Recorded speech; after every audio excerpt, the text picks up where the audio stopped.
گیا اور مخالفین دب گئے. اب دعوت پھیلانے میں کتنی آسانی ہے. اب دیکھیں کوئی مخالف نہیں ہے نا, تو اتمام نعمت ہے یہ. اب آرام سے آپ دعوت و تبلیغ کیجیے.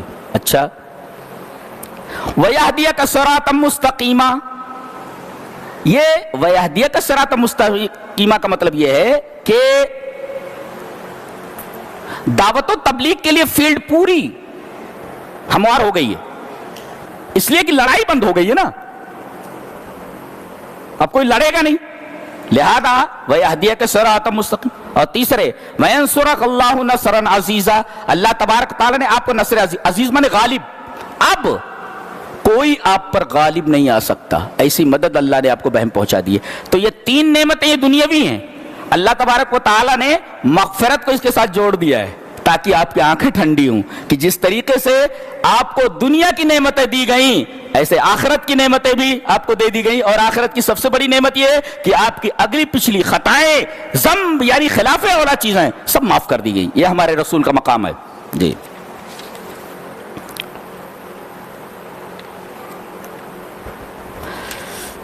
محمد الرسول اللہ کا مطلب تو آپ نے سمجھ ہی لیا. دیکھو ایک بات کہی جا رہی ہے کہ صحابہ ایسے ہیں آپ کے ساتھ رہتے ہیں. محمد الرسول اللہ والذین معہ, یہ نہیں کہا کہ آپ کے صحابہ جو آپ کے ساتھ ہیں. اس سے صحابہ کرام کا مقام پتہ چلا کہ آپ کے دکھ میں آپ کے ساتھ ہیں, آپ کی خوشی میں آپ کے ساتھ ہیں, آپ کی دعوت میں آپ کے ساتھ ہیں, میدان جنگ میں آپ کے ساتھ ہیں.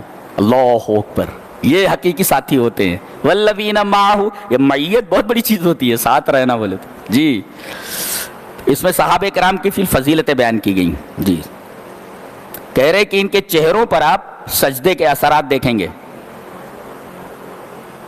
بعض لوگ پیشانی کے اوپر نشان چاہتے ہیں.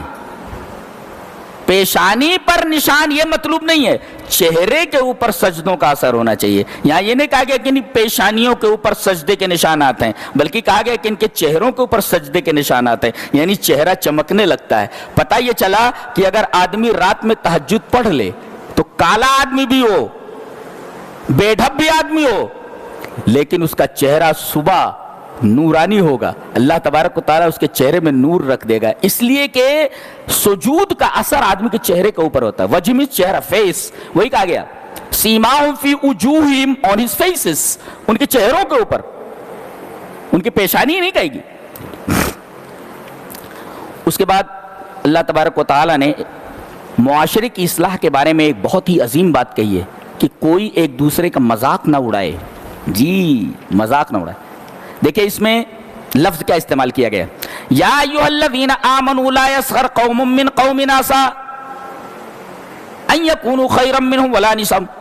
یہاں یہ اتنی خطرناک بات تھی کہ مردوں کو الگ سے حکم دیا گیا اور عورتوں کو الگ سے حکم دیا گیا. تمسخر, سخریہ, یہ کیا ہوتا ہے؟ ایک ہوتا ہے مذاق, ایک ہوتا ہے مزاح, یہ دونوں میں فرق ہے. تمسخر کس کو کہتے ہیں؟ لا یسخر. سخریہ, مذاق کس کو بولتے ہیں؟ کوئی آدمی کسی آدمی کے بارے میں اس طرح ذکر کرے کہ سننے والے کو ہنسی آ جائے, یہ تمسخر ہے. اور یہ ذکر حقارت کے ساتھ کرے, یہ جائز نہیں ہے. اس میں جذبہ کیا ہوتا ہے آدمی کا کہ اس کے اندر جو عیب ہے میرے اندر نہیں بولتے, اس وجہ سے منع کیا گیا ہے. حالانکہ آدمی کسی کی طرف ایک انگلی اٹھاتا ہے تو اسے دیکھنا چاہیے کہ تین انگلیاں خود اس کی طرف ہے نا. بھئی یوں اٹھاتا ہے انگلی تو تین انگلیاں تو اس کی طرف ہے نا, کہ ایک عیب کسی کے اندر تو بتا رہا ہے, کہیں ایسا تو نہیں کہ تیرے اندر یہ تین عیب ہوں. تو اپنے عیوب پر نگاہ رکھو بھئی, دوسرے کو عیوب کے پیچھے کیوں پڑے ہوئے ہو؟ تو مذاق کس کو بولتے؟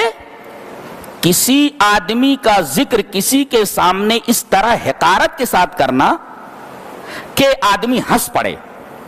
کامیڈی یہ جائز نہیں ہے. جی, کامیڈی جائز نہیں ہے. اور مزاح کس کو کہتے ہیں؟ مذاق میں آدمی کی دل آزاری ہوتی ہے, سخریہ میں. مزاح جائز ہے اس لیے کہ اس میں کسی کی دل آزاری نہیں ہوتی بلکہ دل خوش ہوتا ہے. کیسے؟ ایک بڑھیا آئی اور اللہ کے رسول سے کہا کہ اللہ کے رسول میرے لیے دعا فرما دے, میں جنت میں چلی جاؤں. نبی کریم صلی اللہ علیہ وسلم فرمایا کوئی بڑھیا جنت میں نہیں جائے گی. تو کر کے رونے لگی. کہا کیوں رو رہی؟ بولے آپ تو فرما رہے ہیں حضور کے کوئی بڑھیا جنت میں نہیں جائے گی, میں تو بوڑھی ہوں. ارے کہا اللہ کی بندی میں یہ کہہ رہا ہوں کہ بوڑھی ہو کر کے کوئی جنت میں نہیں جائے گا, عورتیں سب جوان بنا کر کے, بوڑھے سب جوان بنا کر کے جنت میں ڈالے جائیں گے, یہ میں کہہ رہا. دیکھیے اب وہ خوش ہو گئی ہے. تو کسی چیز کو اس طریقے سے ذکر کرنا جس سے آدمی کا دل خوش ہو جائے تو اس کو کہتے ہیں مزاح, اور کسی بات کا اس طریقے سے ذکر کرنا کسی کے بارے میں جس سے آدمی کی دل آزاری اور دل شکنی ہو, اس کو کہتے ہیں مذاق. اسی کو عربی میں سخریہ بولتے. منع کیا گیا عورتوں کو الگ سے, مردوں کو الگ سے. اور دوسرے ولا تلمزوا انفسکم, کسی کا عیب مت ڈھونڈو. جی عیب ڈھونڈتے رہتے. اس سے پتا چلا کہ بلا اجازت اپنے موبائل سے کسی کی تصویر نہ لیں, بلا اجازت اس کی آواز ٹیپ کر کے وائرل نہ کریں, منع کر دیا گیا. یہ عیب ڈھونڈنا اور عیب پھیلانا ہے. تیسرے ولا تنابزوا بالالقاب, کسی کا برا نام لے کر کے مت پکارو. جی جی اوے کانڑے, کانا ہے تو کھانے بول دیتے. ولا تنابزوا بالالقاب, اسے برے القاب سے مت پکارو. ایسا ولا تجسسوا, کسی کی جاسوسی مت کرو, حرام ہے یہ. جی پھیلا ہوا سب مسلمان اسی میں سب شامل ہیں, سب کہاں کی بات کہاں پہنچاتے رہتے, جاسوسی کرتے رہتے. کوئی کسی کی غیبت نہ کرے. ولا یغتب بعضکم بعضا, اور غیبت کی مذمت اس طرح کی گئی. کیا کوئی پسند کرتا ہے کہ اپنے مرے ہوئے بھائی کا گوشت کھائے؟ ویسے بھی انسان کا گوشت کوئی کھاتا نہیں, چہ جائے کہ بھائی اور چہ جائے کہ وہ مر گیا ہو. اللہ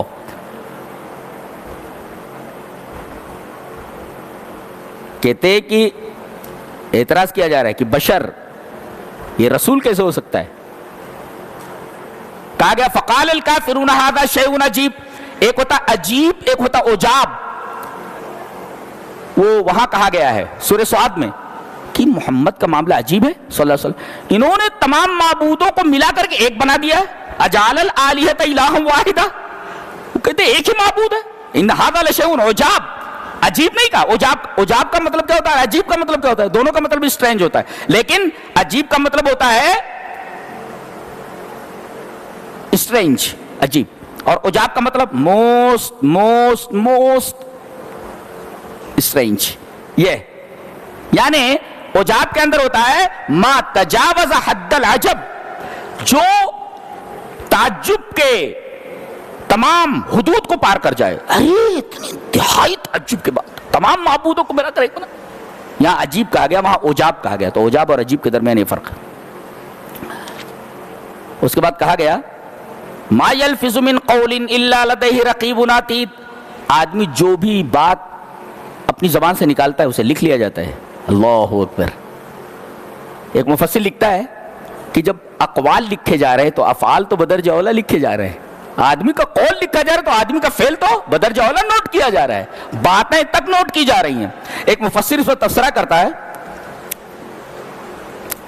اس سے پہلے والی آیت پر, وَلَقَدْ خَلَقْنَا الْإِنسَانَ وَنَعْلَمُ مَا تُوَسْوِسُ بِهِ نَفْسُهُ, ہم نے انسان کو پیدا کیا ہے اور اس کے دل میں جو وسوسے, جو خطرات گزرتے ہیں, دل میں جو باتیں آتی ہیں, وسوسے جو آتے ہیں شیطان کی طرف سے, اس کے نفس کی طرف سے, ہم ان وسوسوں سے بھی واقف ہیں. اس کے دل میں جو خیالات گزرتے ہیں ان خیالات سے بھی واقف ہیں. اللہ اکبر. یہ اس کے علم کامل کی دلیل ہے. انسان کی تخلیق یہ اس کے قدرت کامل کی دلیل ہے. اور وسوسے جو دلوں میں گزرتے ہیں, اب آپ کے دل میں کیا, مجھے کیا معلوم, ایک بات مجھے معلوم نہیں. اور کہتے ہیں زندگی بھر جو وسوسے گزرتے رہتے ہیں ہم ان تمام وسوسوں سے واقف ہیں. اس کا علم کامل دیکھو.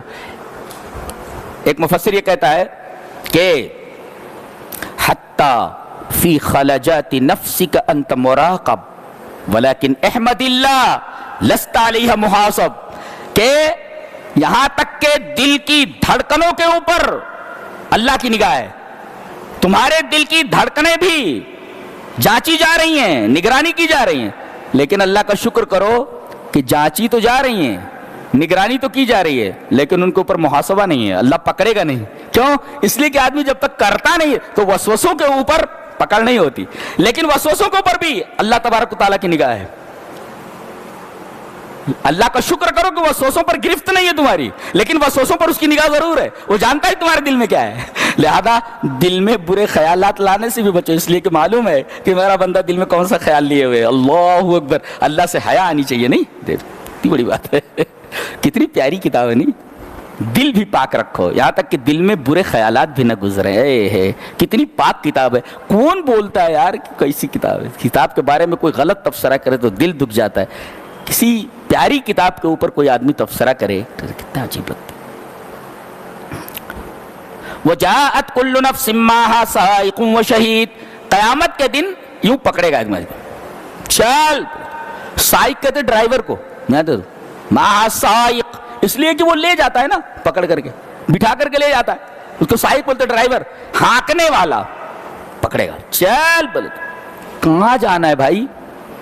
وہاں جانا ہے اللہ کے حضور. یسوق الی اللہ، اللہ تک ہانک کر کے لے جائے گا. چل کھڑا ہو جائے گا.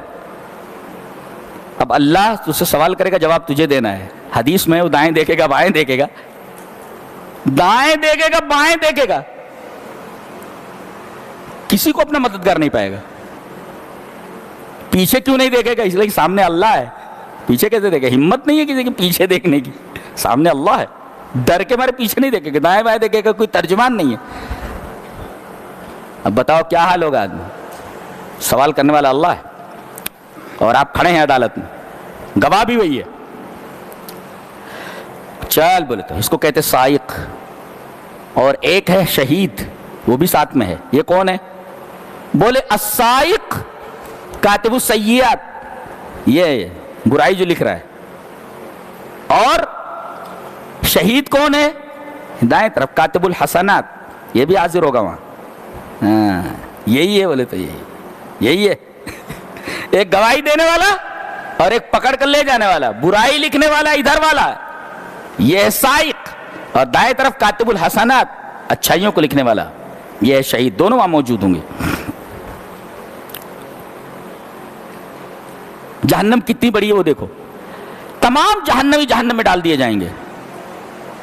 جنتی اتنے کم ہوں گے کہ جنت نہیں بھرے گی،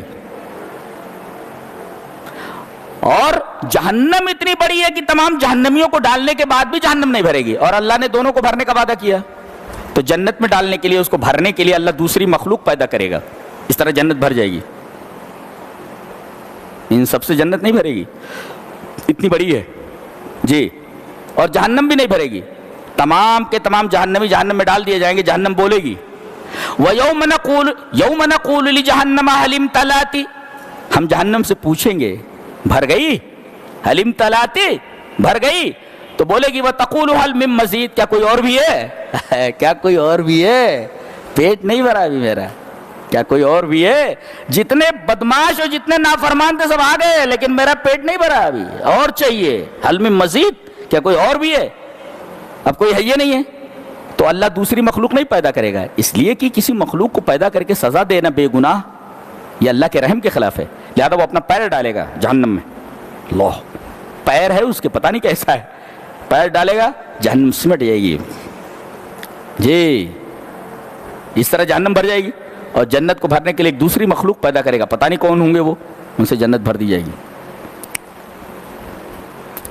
اس جنت کا وعدہ کس سے کیا گیا ہے؟ جو اواب حفیظ ہوگا اور جو قلب منیب لے کر کے آئے. اسے سمجھو اچھی طرح. یہ اواب حفیظ کون ہے؟ کہ اگر آدمی یہ اواب حفیظ بن جائے تو جنت مل جائے گی اس کو. ایک مفسر کہہ رہے ہیں کہ الا انبئوک بالاواب الحفیظ، میں تمہیں نہ بتا دوں کہ اواب حفیظ کس کو بولتے ہیں، جس کے بارے میں جنت کا وعدہ کیا گیا ہے. کہا کہ اواب حفیظ کون ہے؟ هو الرجل الذي يذكر ذنبه اذا خلا فيستغفر الله. وہ آدمی اواب حفیظ ہے کہ جب تنہائی میں ہو، اکیلا ہوا، کوئی آس پاس نہیں ہے، تو اپنے گناہوں کو یاد کر کے رو پڑے اور اللہ تبارک و تعالیٰ سے اپنے گناہوں کی معافی مانگے. ایسا آدمی اواب حفیظ ہے. لہذا اگر جنت چاہیے تو یہ کام کیجئے. گناہ ہونا یہ اہم نہیں ہے، گناہ کے بعد توبہ نہ کرنا یہ بہت اہم بات ہے. تو تنہائی میں ہو تو اللہ تبارک و تعالیٰ کے ڈر سے اپنے گناہوں کو یاد کر کے معافی مانگو، استغفار کرو، تو اواب حفیظ ہیں آپ. وہ آدمی جو اللہ کا ذکر کرے، اللہ کو یاد کر کے تنہائی میں روئے اور اپنے گناہوں کی معافی مانگے، وہ اواب حفیظ ہے۔ اچھا، ایک ہوتا قلب سلیم اور ایک ہوتا قلب منیب۔ تو قلب سلیم اور قلب منیب، یہ دونوں میں کیا فرق ہے؟ ایک منیب دل ہوتا ہے اور ایک سلیم دل ہوتا ہے۔ سلیم کا تذکرہ الا من اتى اللہ بقلب سلیم، یہ آیا سورہ شعراء میں، اور یہاں آیا ہے من خشی الرحمن بالغیب وجاء بقلب منیب۔ تو یہاں ہارٹ کی صفت، دل کی صفت منیب ہے، اور سورہ شعراء میں ہارٹ یعنی دل کی صفت سلیم ہے۔ تو قلب سلیم میں اور قلب منیب میں کیا فرق ہے؟ قلب سلیم اسے کہتے ہیں جس کا دل شرک سے سالم ہو، محفوظ ہو، گناہوں سے محفوظ ہو، نفاق سے محفوظ، جتنی بھی گندگیاں ہیں دل اگر ان سے محفوظ ہے تو سلیم کا مطلب ہوتا ہے محفوظ۔ تو ایسا دل جو شرک، کفر، نفاق اور معاصی سے محفوظ ہو اسے قلب سلیم کہا جاتا ہے۔ اور یہ قلب منیب کیا ہے؟ قلب منیب کا مطلب ہوتا ہے، منیب مانے رجوع کرنے والا۔ رجوع کا مطلب سمجھو، رجاع یعنی رجوع کرنے والا، ایسے جا رہا تھا ایسے، یہ ایسے کرے، یہ رجوع ہے، یہ ادھر جا رہا تھا نا ایسے ہو گیا۔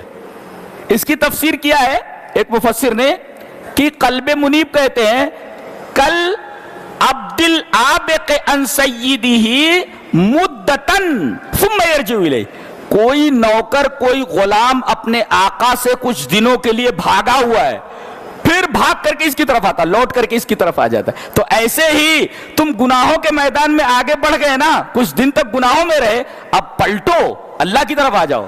یہ اس آدمی کی طرح، اس غلام کی طرح جو کچھ مدت کے لیے بھاگ گیا تھا شیطان کے وساوس کی وجہ سے، گناہوں کے دلدل میں پھنسا ہوا تھا، اب وہاں سے لوٹ آؤ۔ تو قلب منیب وہ ہے جو گناہوں کے میدان میں جانے کے بعد اللہ کی طرف لوٹ آئے، اس غلام کی طرح جو اپنے آقا سے بھاگا ہوا تھا پھر لوٹ کر کے آ گیا۔ جی جی، یہ دونوں پاروں کا خاص خاص آیتوں کی تفسیر تھی۔ اللہ تبارک و تعالی ہمیں نیک عمل اور اچھی سمجھ کی توفیق عطا فرمائے۔ وآخر دعوانا الحمدللہ رب العالمین۔